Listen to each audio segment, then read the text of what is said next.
শৌচালয় মেরামত করে আইসিডিএস কেন্দ্র চালানোর অভিযোগ। পুকুরের জলে রান্নার অভিযোগ, উত্তেজিত গ্রামবাসীরা। আইসিডিএস কেন্দ্রে রান্না বন্ধ করে দেয় উত্তেজিত গ্রামবাসীরা। গোঘাটের মাধবপুর গ্রামের ঘটনা। পুকুরের জল তুলে রান্না করা হচ্ছে, এমনই অভিযোগ সামনে আসছে আইসিডিএস কেন্দ্রের বিরুদ্ধে। শৌচালয় মেরামত করে আইসিডিএস কেন্দ্র চালানোর অভিযোগ। শৌচালয় মেরামত করে আইসিডিএস কেন্দ্র চালানো হচ্ছে, এমনই অভিযোগে সরব হচ্ছেন গ্রামবাসীরা।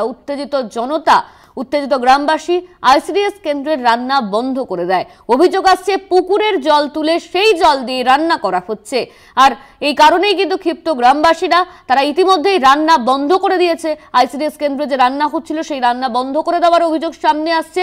পুকুরের জলে রান্না করার অভিযোগ আইসিডিএস কেন্দ্রের বিরুদ্ধে। শৌচালয় মেরামত করে আইসিডিএস কেন্দ্র চালানোর অভিযোগ সামনে আসছে। এর পাশাপাশি পুকুরের জল তুলে রান্না করা হচ্ছে, এমনই অভিযোগকে সরব হচ্ছে গ্রামবাসীরা। দীপাঞ্জন রায় রয়েছে আমাদের সঙ্গে ফোন লাইনে, আমাদের প্রতিনিধি দীপাঞ্জন। শৌচালয় মেরামত করে আইসিডিএস কেন্দ্র চালানো হচ্ছে, অন্যদিকে পুকুরের জল দিয়ে রান্না করা হচ্ছে, এমনই অভিযোগ সামনে আসছে। ভাদনা পঞ্চায়েতের যে মাধবপুর এলাকা আছে, সেই মাধবপুর এলাকায় কোনো স্থায়ী আইসিডিএস কেন্দ্র নেই। তাই সেই পাশের প্রাইমারি স্কুলের বাথরুম ওটাকে মেরামতি করে সেখানে আইসিডিএস প্রকল্পের কাজ চালাচ্ছেন এক দিদিমণি। যদি তার কোনো তার উপর দিদিমণি নিজেও অসুস্থ, তাই সঠিকভাবে পরিচালনা করতে পারছেন আইসিডিএস সেন্টার।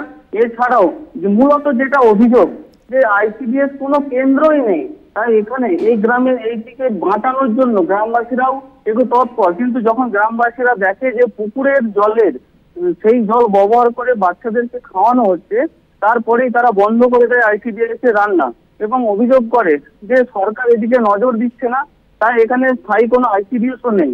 কিন্তু তারা প্রশ্ন তুলছে যে কবে এই আইসিডিএস এর সমস্যা মিটবে। তারা স্থানীয় যে প্রশাসন আছে তাদেরকে জানিয়েছিল, এখন পর্যন্ত কোনো সুরাহা মেলেনি বলে অভিযোগ করেছে। কারণ যে দিদিমণি আছেন আইসিডিএস কেন্দ্রে, তিনিও অসুস্থ, সঠিকভাবে ছেলেদেরকে পড়াশোনা করাতে পারেন না, দেখাশোনাও করতে পারেন না।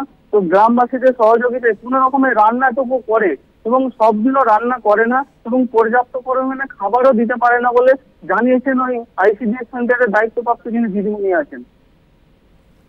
ধন্যবাদ তোমায়। আমাদের সঙ্গে ফোন লাইনে ছিলেন আমাদের প্রতিনিধি দীপাঞ্জন রায়।